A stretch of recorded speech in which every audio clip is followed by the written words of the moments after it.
குலத்தலைவனுக்கு மகளாக வளர்ந்து வந்தாள் வள்ளி. அவள் உண்மையில் ஒரு மானுக்கும் முனிவருக்கும் பிறந்தவள். ஆனால் வேடர் கூட்டத்தில் வளர்ந்தாள். சிறு வயது முதலே முருகப்பெருமான் மீது தீராத பக்தி கொண்ட வள்ளி அவரையே மணக்க வேண்டும் என உறுதியாக இருந்தாள்.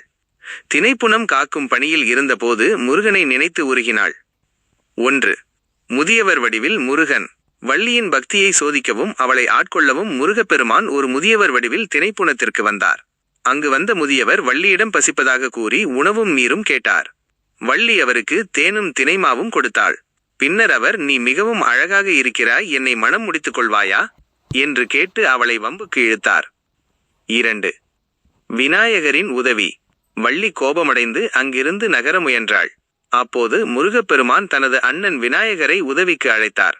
விநாயகர் ஒரு பெரிய மதம் பிடித்த யானையாக மாறி வள்ளியை நோக்கி ஓடி வந்தார். யானையைக் கண்டு பயந்த வள்ளி தஞ்சம் தேடி ஓடி வந்து அந்த முதியவரை முருகனை கட்டிக்கொண்டாள். என்னை இந்த யானையிடமிருந்து காப்பாற்றுங்கள், நீங்கள் கேட்டபடியே உங்களை மனம் முடிக்கிறேன் என்று கூறினாள். முருகனின் சுயரூபம்.